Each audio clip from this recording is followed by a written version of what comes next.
All right, thanks for being on here and taking some time out of your day to learn a little more about Greenville Tech and Greenville Tech Foundation. My name is Will Huss. I'm the chairman for a few more weeks of the foundation. Also, my other life is in a construction company called Trail Corporation and a student ministry called RUF. So, what I thought we'd do is just go around the room and introduce ourselves. I'm going to go based on my screen, if that's okay. And if you'll just say your name and what you do for fun and you're in the community, and then any other affiliation you bring, and then we'll go around the Zoom room. So, Mr. Kilgore, I'm starting with you. Well, I'll go ahead and turn on my video if I'm going to be introducing myself. Just so everybody knows I'm not sitting around in my pajamas. So Philip Kilgore, I'm a lawyer with Ogletree, and what I do for fun is I entertain my Labrador Retriever and my Border Collie. Great, thank you. Mr. Smith, you're next. Steve Smith, work with CBRE. I'm the market leader for South Carolina, and I used to play golf, and now I'm a runner. Well, I've been a runner for 30 years or so, but slowing down a good bit. Thank you. I've got a phone number that is 250-7668. Hey, this is Michelle Seaver. Sorry, I'm not actually zooming in. I'm just dialing in. I am the president of Greenville and Spartanburg for United Community Bank, and I have 2 girls and a husband, and the 2 girls are still my fun right now. I have a junior in college and a senior in high school. And Katie Smith, I remember when your daughter was born too, and I do not think that considers me an older person. All right, thank you. Randy, you're up. Oh, I'm a retired teacher and nonprofit volunteer. I enjoy gardening and working in my yard, walking and reading, Gamecock sports. But life is good. I have a son that teaches in Greenville. Thank you. Harry, you're up.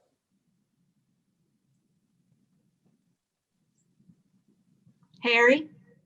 Oh, I'm sorry. I didn't know you were wanting to chat with me. Peg and I are retired here at the Woodlands and enjoy making things happen, even at our age. Still making things happen and making things go. I've been in the Bell and Carillon business all my life, and we've done some gifts to the city of Greenville, and we'll continue to do so. Part of the new Unity Park. Oh, good for you. Thank you, Harry. Danny, you're up. I'll unmute. I'm Danny Hollingday, and I was Judy Wilson's, I guess, first example. My wife and I, through our family foundation, we endowed scholarships different places, and we endowed the first one Judy did. So That's right. I was kind of zooming in and watching. You're right.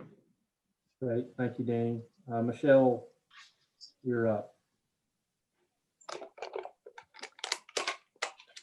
Hi, I'm Michelle McCallum. I'm one of the development officers here at the Greenville Tech Foundation. Michelle, Rick, you're next. I'm Rick Dowden. I'm a 92 graduate of Greenville Tech of the PTA program. I'm retired for 10 years in the villages where I can enjoy 700 holes of golf. Sounds like fun. Karen, you're next.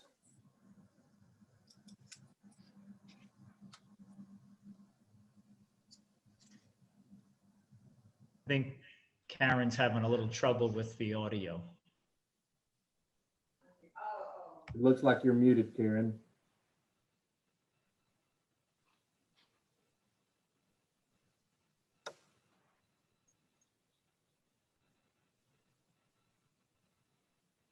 There you go. It looks like you're unmuted now.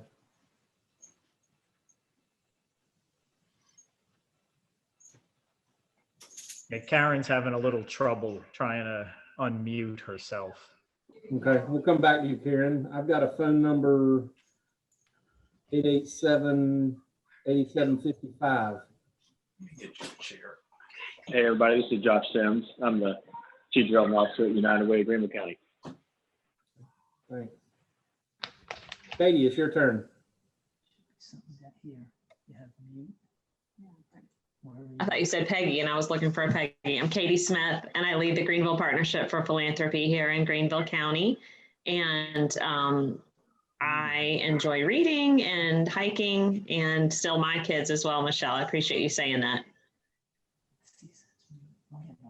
Thank you, Katie. Apologies for my southern accent sounding like Peggy. That was not intentional.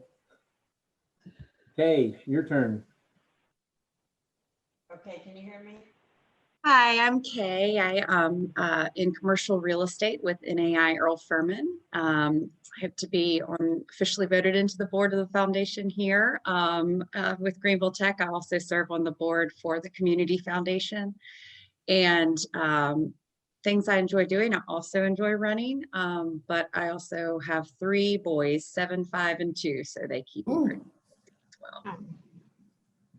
Thank you, Kay. Heather, you're up. Hi, my name is Heather Boone, and I'm a senior investment strategist with Wells Fargo Private Bank, and I work with Greenville Tech staff and the investment committee on the endowment account. And for fun, I also have 2 young children, so they are my fun and joy, especially as we've had in-home learning. So I'm excited they're back at school. I have an 8-year-old son, and I have a 2-year-old daughter. Thanks, Heather. Judy, you're up.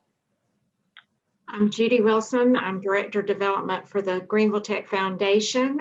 Believe it or not, my fun is working with all these great people for Greenville Tech. But it seems like lately my fun has been raking a lot of leaves. So that's probably going to continue for the next month. Thanks, Judy. Ann, your turn. I'm Ann Wright. Thank you all for being here. You'll hear from me a little bit. I'm Vice President for Advancement and head up the Greenville Tech Foundation. And I enjoy tennis and anything in or around water. Thanks, Ann. Jackie, your turn. Hey everyone, I'm Jackie Cabasco. I also work at the foundation. I'm our grant writer and events coordinator. And I guess my fun right now is we bought a house in March. So doing lots of work all around that. And we have a big garden that's been definitely keeping us busy. So lots of fun outside. Thank you, Jackie. Dr. Miller, your turn. Good afternoon, everyone. I'm the president of the college. I enjoy golfing and fine wine, and when Mr. Kilgore offers, even an occasional bourbon.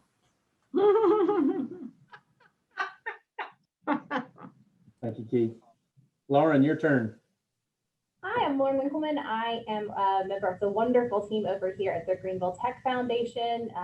For fun, we just try to keep up with our kiddos. We're foster parents to 3 kiddos ages 5, 12, and 14, so we stay pretty busy. Thanks, Lauren. Les, your turn. Les Gardner is my name. I'm the foundation's resident curmudgeon. I've been at this for 17 years trying to find people to support us and greatly appreciate those who have. For fun, I like to read, write, hike, and take pictures, photos. Okay. I think that's everybody. I'm gonna go back to Karen and see if we can hear from her.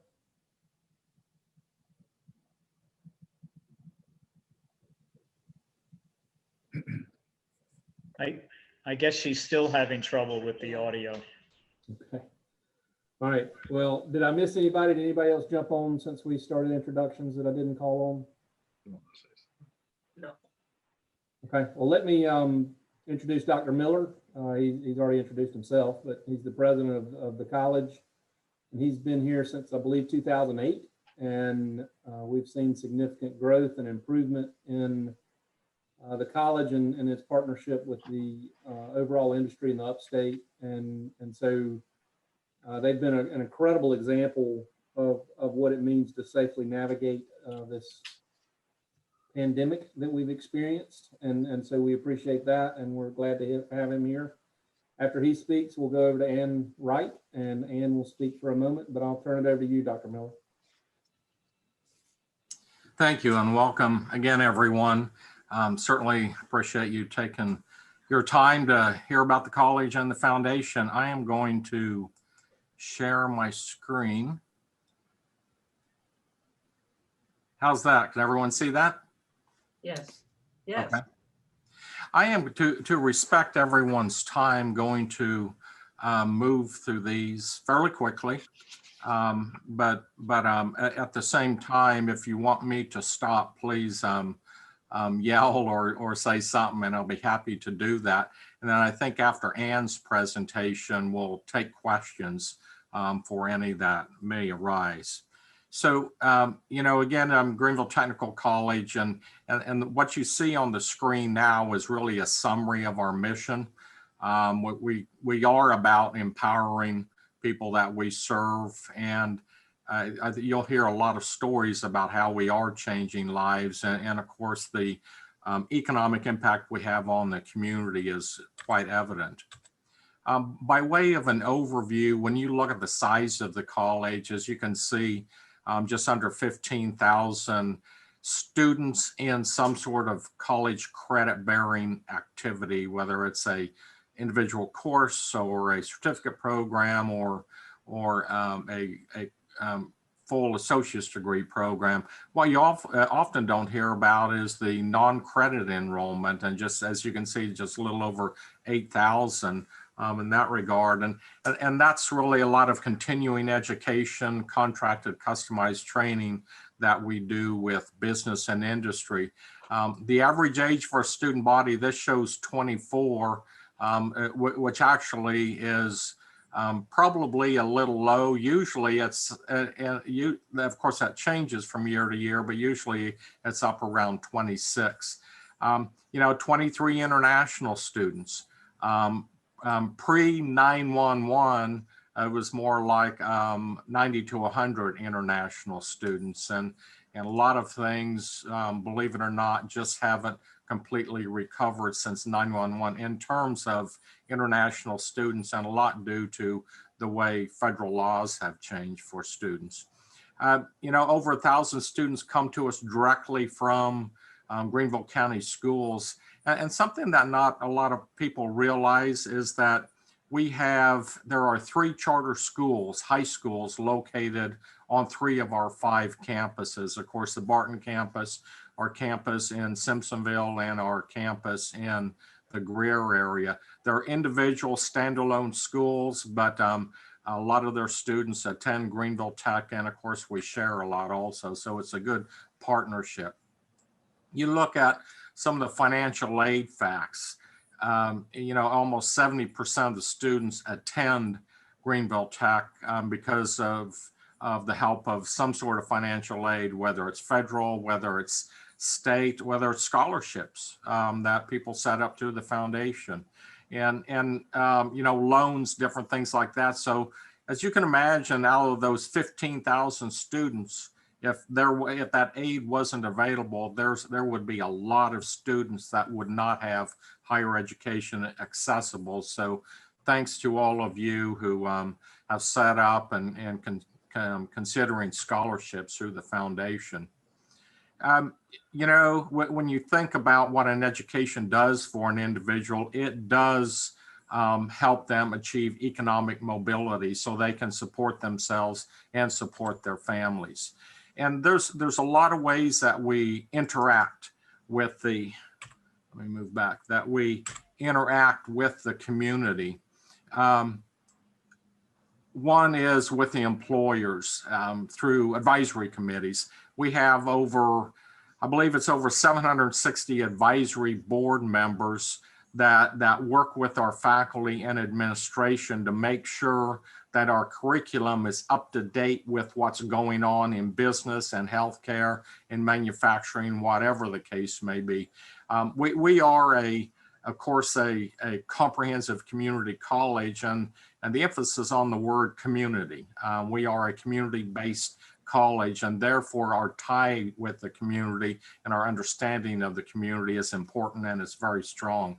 Tech Scholars Program, and we work with probably 20 different businesses and industries with the Tech Scholars Program. And essentially what that is if I use Michelin as an example, somebody from Michelin and one of my faculty members will interview a high school student that might be interested in a career in Michelin.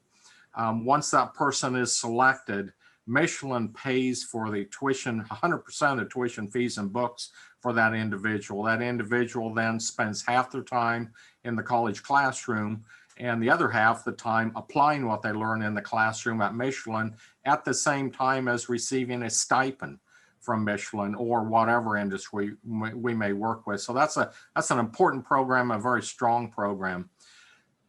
Different but similar is a youth apprenticeships, and essentially the difference there is the focus is on high school students, usually at a younger age, to get them started into careers of their choice. You know, academic schools, when you think of universities, whether it's USC or Clemson or wherever, and they all have a college of business or a college of engineering or a college of whatever the focus may be, we have developed 7 schools, like a school of business, like a school of engineering and manufacturing. It's the same concept. What that does is help us focus our marketing efforts. At the same time, those academic schools line up with all the career paths of Greenville County schools. So an individual, you know, a freshman in high school can look at whatever career they're interested in, what they need to take while they're in high school, how that lines up with one of the academic schools at Greenville Technical College. Of course, our relationship with not just universities in South Carolina, but all over the US and some internationally is very strong. As you can see, we have 84 transfer and articulation agreements with 4-year universities. And essentially that means that, you know, that's usually by program. So students can easily transfer their credits and everything from Greenville Tech to one of these universities' particular programs. We work very closely with their advisors and faculty members.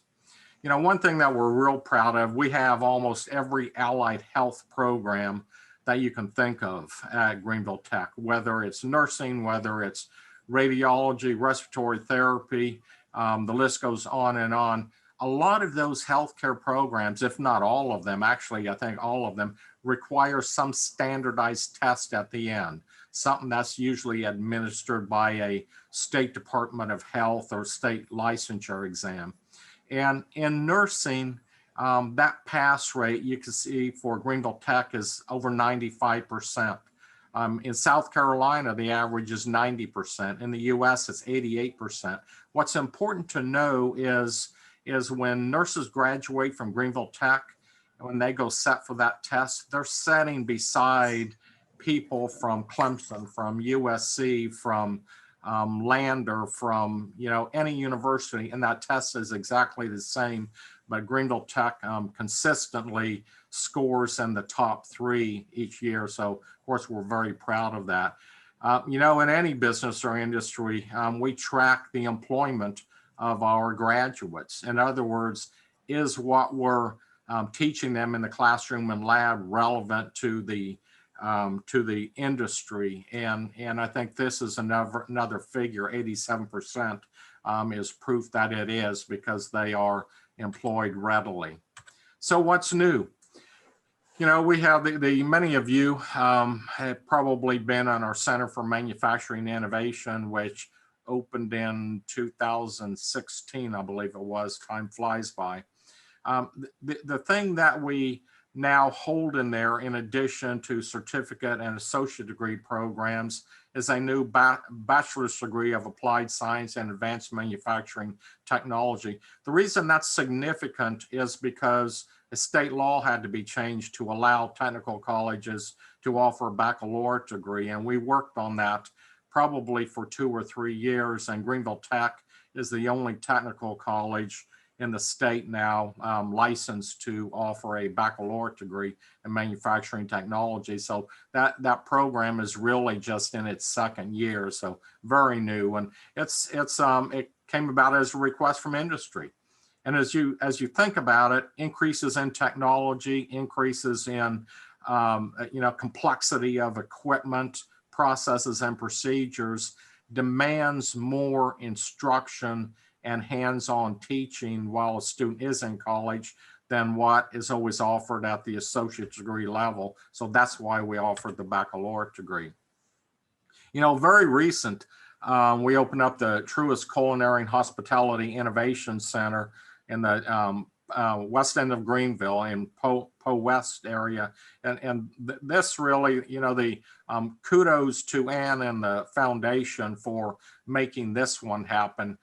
Because they jumped in and provided all of the support and leadership on this one. But essentially how this came about, with the growth of the hospitality industry and the growth of the restaurant industry in Greenville, a lot of those owners came to us and said, we need more skilled individuals that can work in the restaurant industry, that can work in the hospitality industry. So that was one goal that we set out to meet. The second goal that we set out to meet was impacting the community in that part of Greenville. When you look at the economic status, if you will, in Greenville, downtown Greenville, and then you look at that portion of West Greenville, Greenville Technical College and the foundation, I think, had a responsibility to help lift up people in that part of Greenville. And by putting the Truist Culinary Hospitality Innovation Center there, we're bringing that education closer to individuals in that part of the community and giving them an opportunity. And yes, we got into this, then all of a sudden the pandemic strikes and restaurants were closing down and everything. But we know that's going to change. We're going to come out of it, and that'll be a bustling place. I have no doubt about it. Another area of focus that we've partnered with Phyllis Wheatley Center on is helping people that come out of the criminal justice system to lead productive lives, to help them integrate back into the community. And so we started a program, again, with Phyllis Wheatley that's focused exactly on that.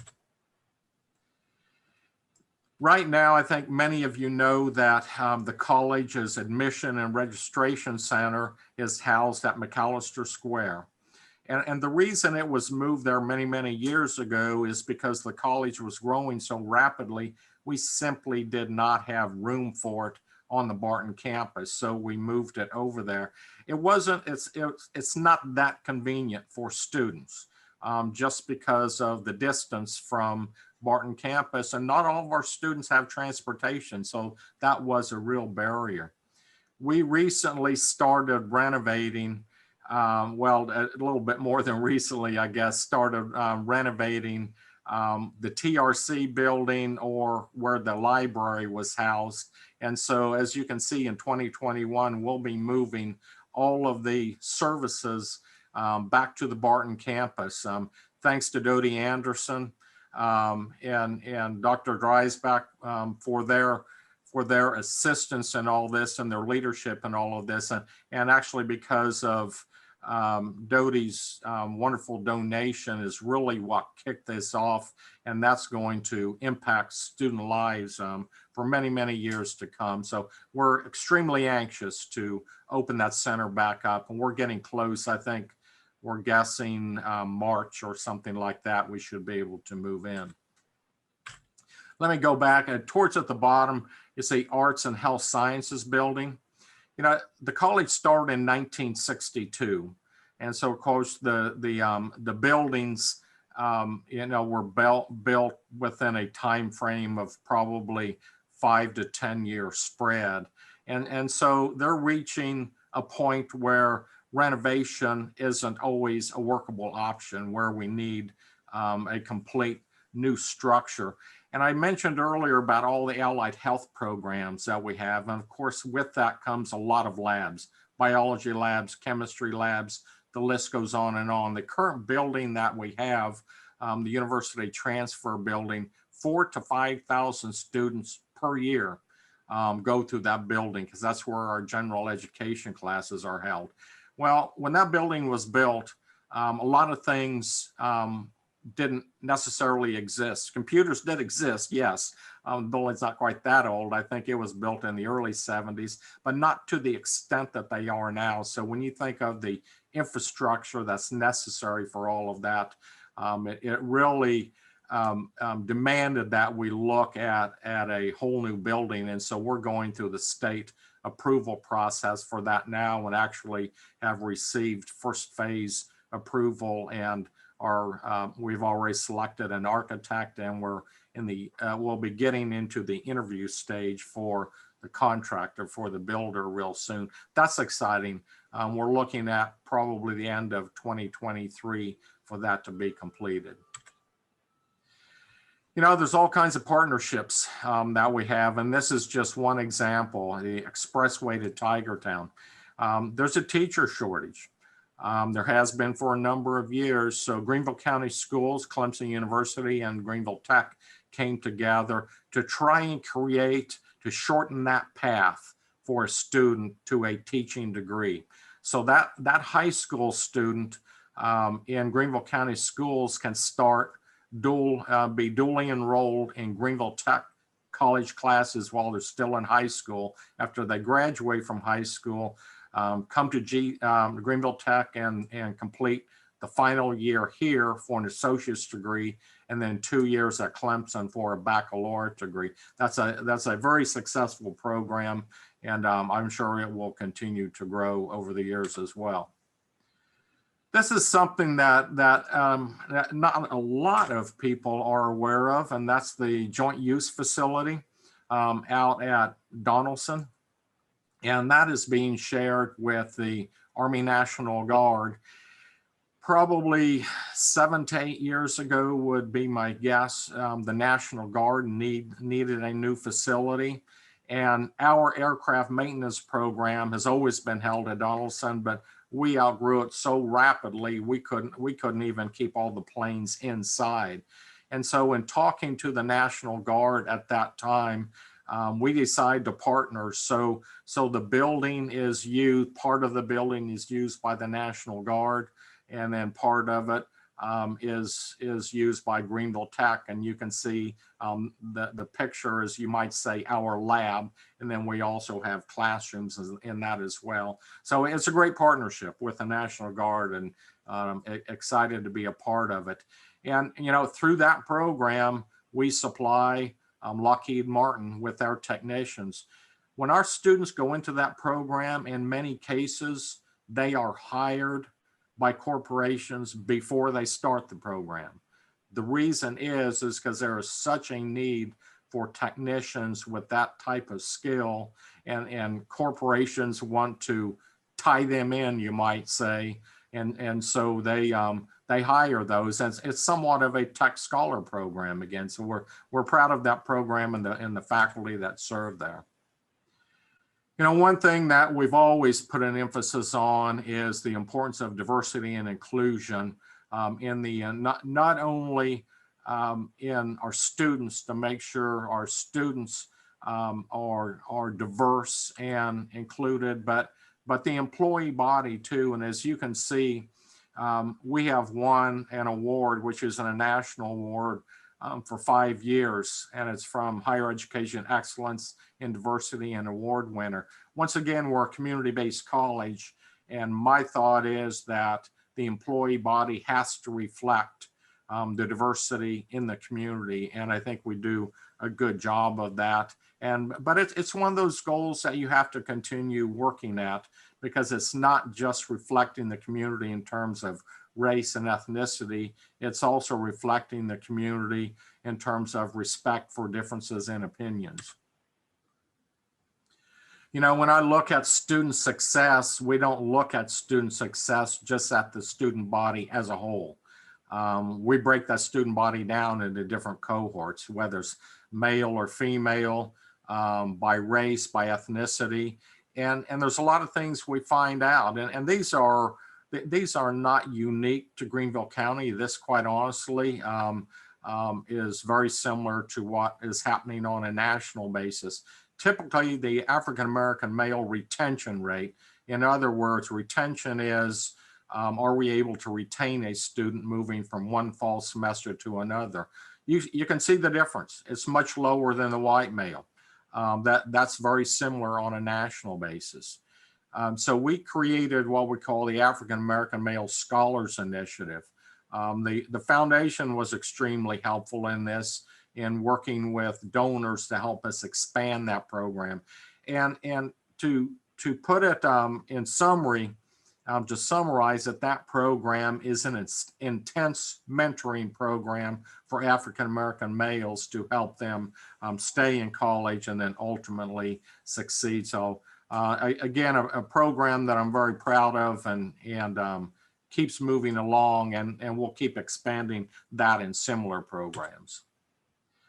Of course, there's the pandemic, and what did it do to all the services that we provide? You know, first of all, it dramatically increased the needs of our students, and the typical community college student is going to have more needs than a lot of students in a university center, and one of those is simply having enough food for themselves, for their family. And so the employees at Greenville Tech and the foundation started a food pantry, and the donations of that come from the employees and students. That's very helpful for our student body. The foundation, put together a plan for increasing emergency financial assistance to help students sometime simply buy gas to get to class, to pay a utility bill. We started a new addiction and recovery center. There's two colleges, actually one technical college and one university, that were funded by the state to put in place a addiction and recovery center to help students recovering from different addictions. And that center is, I think, maybe about a year old, but that provides some needed service to our students also. Like many universities and colleges, all our classes went online in roughly March. Fast forward to today. Well, before I go on to that, all the allied health programs that we have, of course, what's needed in those programs are the same types of tools and supplies that's needed in a hospital. When the pandemic hit and the needs that dramatically increased at our area hospitals, our programs donated thousands of gloves, gowns, and masks to Prisma and Bon Secours. Many of our alumni are frontline workers in those healthcare professions. So we felt it was important to do that, and I'm proud of the fact that we did. You know, now, what does it look like now in terms of where classes are? As you can see from the slide, about 10%, we wanted to give students the option. Some are comfortable coming back to campus and some are not. That's certainly understandable. So 10% of our classes are face-to-face. 50% of our students are still 100% virtual, and 40%, and actually I believe that's even higher right now, prefer the hybrid option, which means part of their course is face-to-face, so they still get that personal touch, but they also have the convenience because the other part of the course is virtual.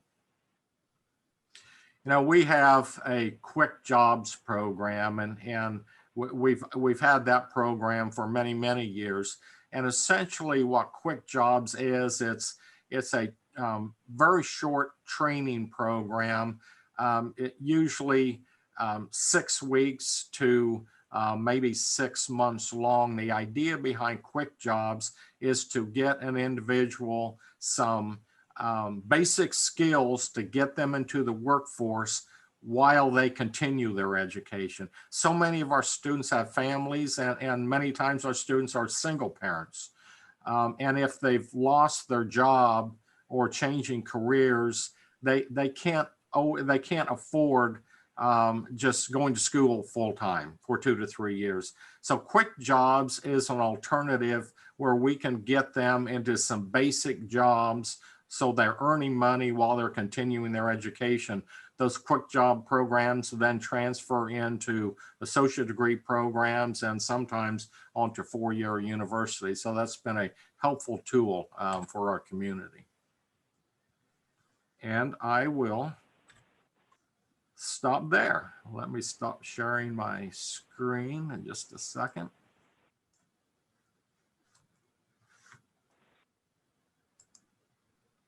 And I believe it's yours. All right. Thank you so much, Dr. Miller. And as he mentioned, we'll have some time for questions. While Jackie's getting those slides up for us, the Greenville Tech Foundation is a 501c3 nonprofit. We are governed by a board of directors, of which Will Huss, who introduced himself to you at the beginning of the session, is our current chairman. Our foundation office is fortunate to be located in West Greenville alongside the Truist Culinary and Hospitality Innovation Center. So we are at 556 Perry Avenue, and we are in a community that prior to the pandemic had 10% unemployment. And we're very close to the culinary and hospitality industry in all of downtown Greenville and the West End. And we have high hopes for what this facility could do, as Dr. Miller mentioned. The foundation does help our college and students in many, many ways. Some of those are the facility support that Dr. Miller referenced. Recently, we, of course, had the $2 million that was raised for the Truist Culinary and Hospitality Innovation Center. And also over $3 million for our Benson campus in Greer that actually has some improvements going on right now with an outdoor pavilion. In addition to that, there are many programs that the college could use assistance with, and we've been fortunate to help with funds towards our dental assisting clinic, also training equipment for our simulation technologies and testing center. That includes mannequins and the like.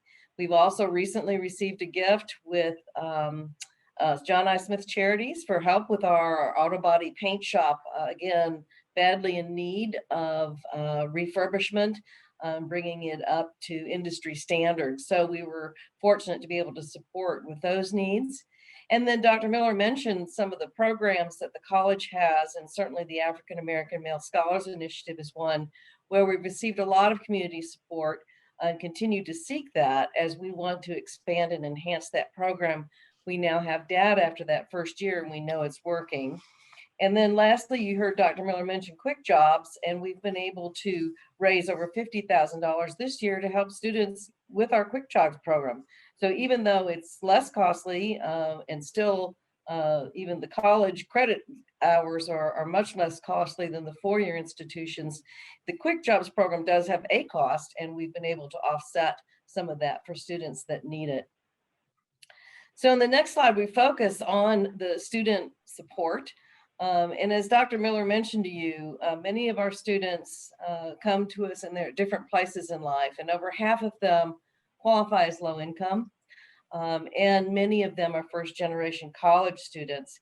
I think it's important to note that many of our students require financial aid, but part-time students do not qualify for federal financial aid.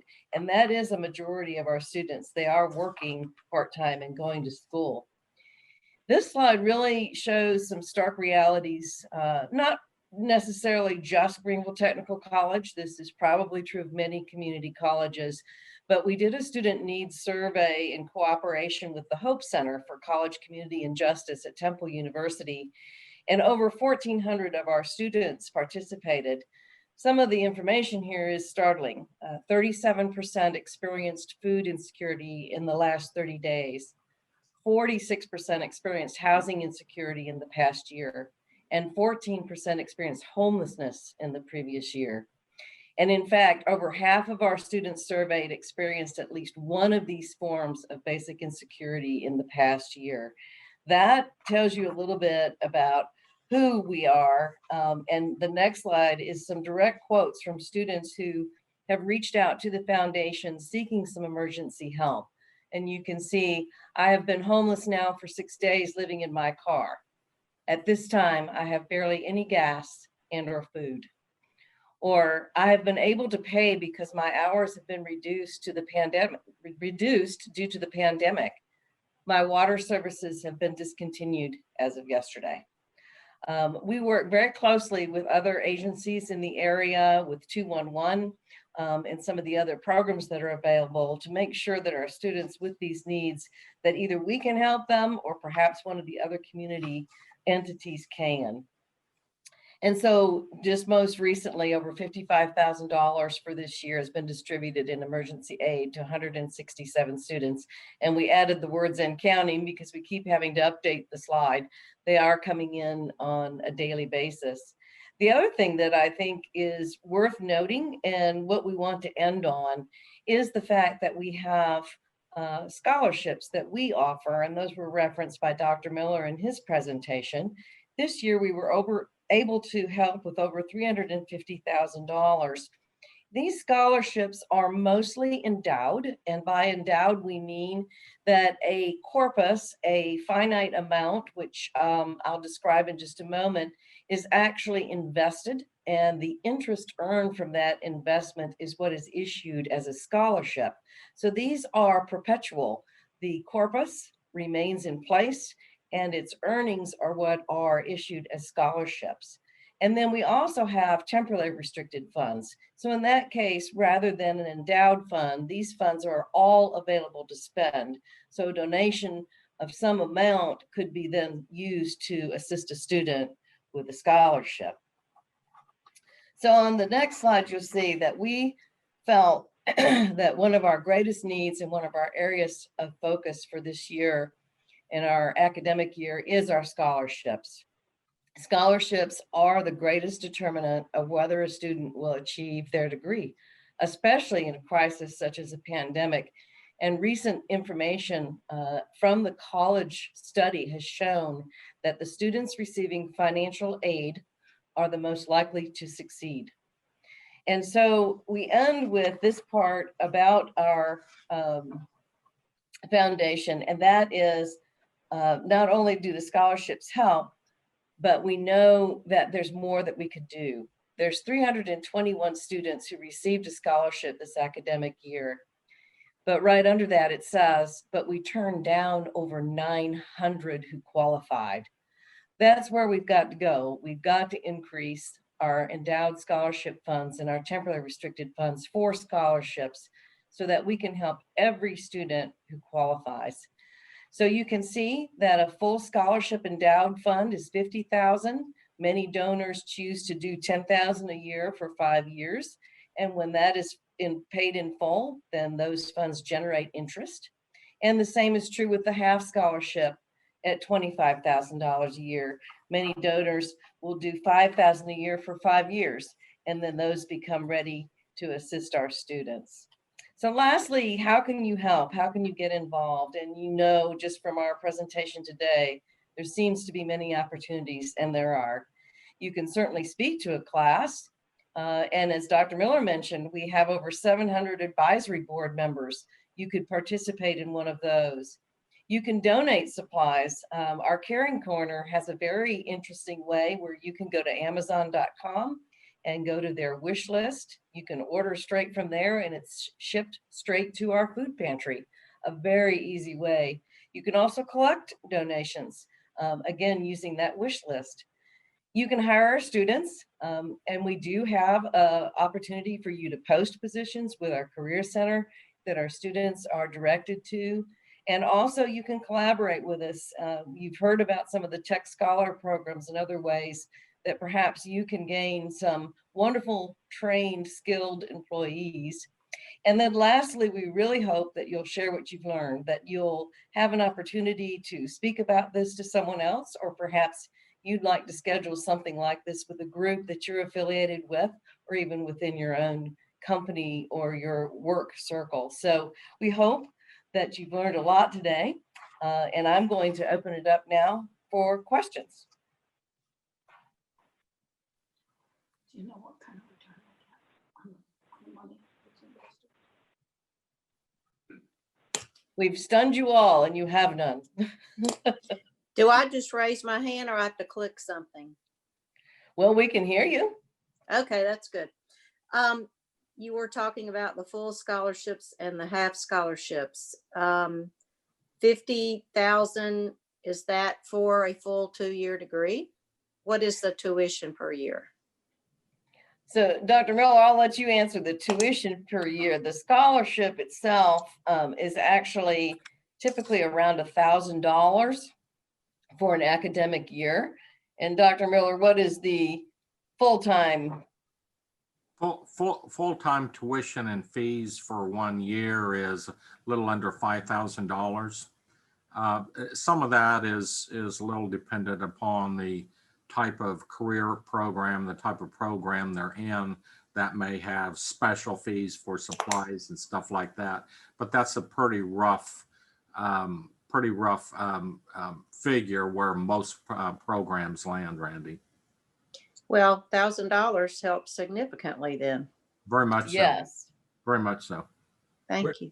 When you couple that with lottery tuition assistance, a full-time student who lives in Greenville County pretty much gets a free ride if the endowed scholarship is a $50,000 fund. She's crying. She needs to go in. Great question.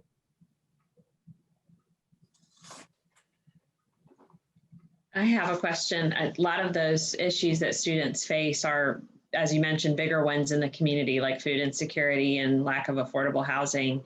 And of course, direct financial supports can help, but is the college engaged in any of those community conversations around advocacy for, more supply or public funding or partnerships on that side of things?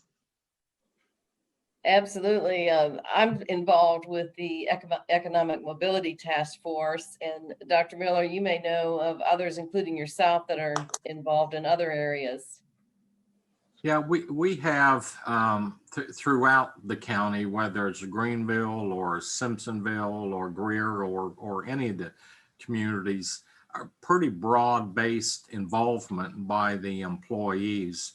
With any of the social service agencies, whatever the case may be, the United Way and Urban League of the Upstate, any of those partnerships that can benefit members of the community and the college. We actually are pretty strategic in making sure that we have employee involvement across the board, including chambers of commerce, and not just Greenville, but Malden, Simpsonville, Greer, again, the list goes on. So a pretty substantial involvement across the board.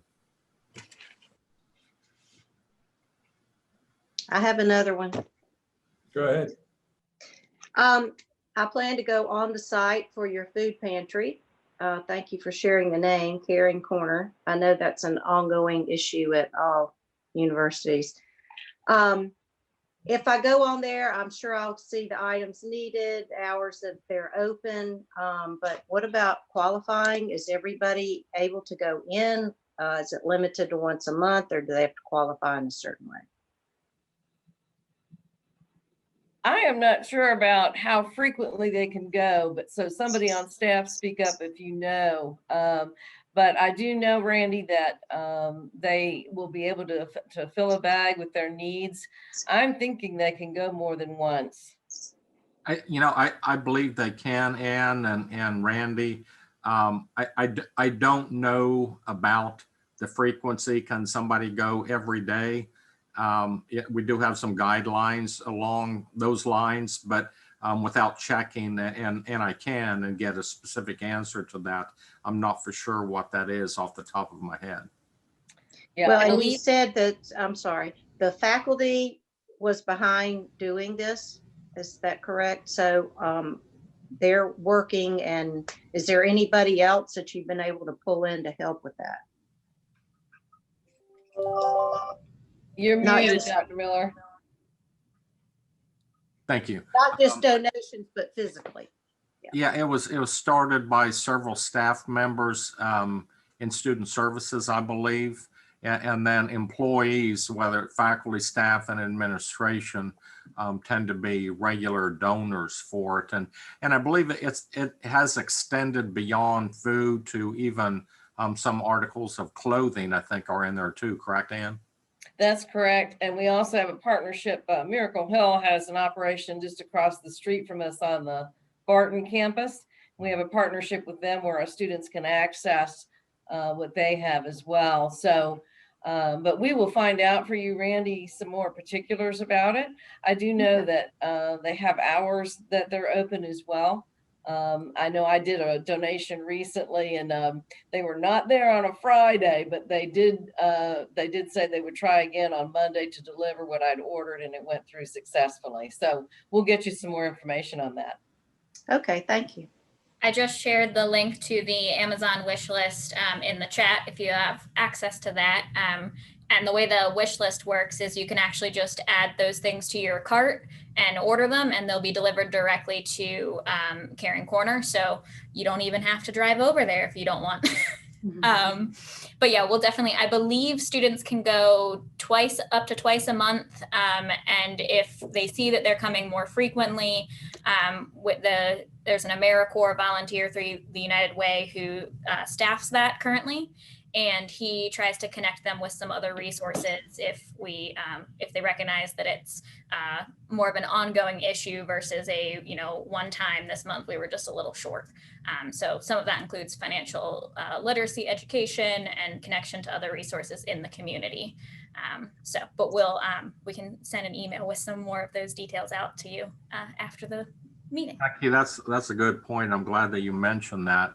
The partnerships that we have with other social service agencies is absolutely critical, because in certain cases, we can only address a particular student's needs to a certain extent, at which point we do have to refer them to a social service agency. So a lot of groups have been very helpful to our students over the years.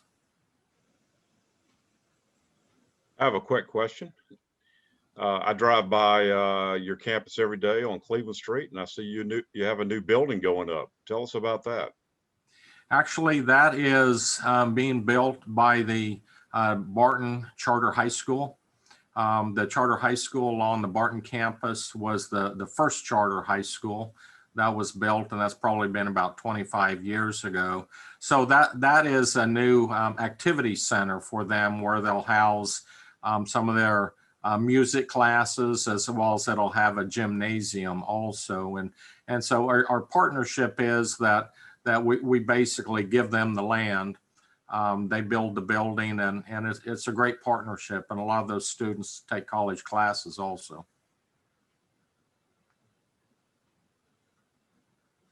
I want us to be mindful of everybody's time, and you agreed to an hour, so I don't want to cut this off, but I do want to encourage you to think about what you heard today. I've been fortunate to set up an endowed scholarship in my former partner and founder of the company's name that will perpetuate his love for the industry, donated things for gifts in kind, and I've hired folks from Greenville Tech. So I've kind of run the gamut, and it's been a blessing to me. So I would encourage you to consider that. We also have a quick video we'd like for you to see and wrap up. And so Jackie, do you mind teeing that up for us? Well, and while she's doing that, if you think of anything else, please feel free to reach out to any of us.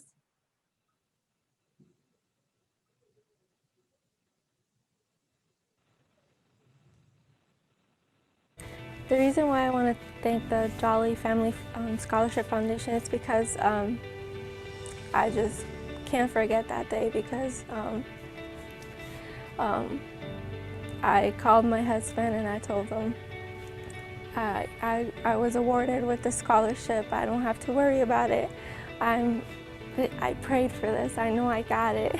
And it's just a pure joy moment. And I really would like them to know that they really blessed me.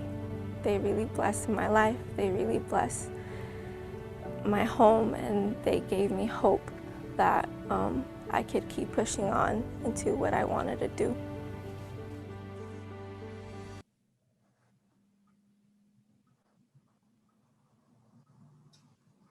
And there are many other stories like that that will grip you if you get the opportunity to hear and see them.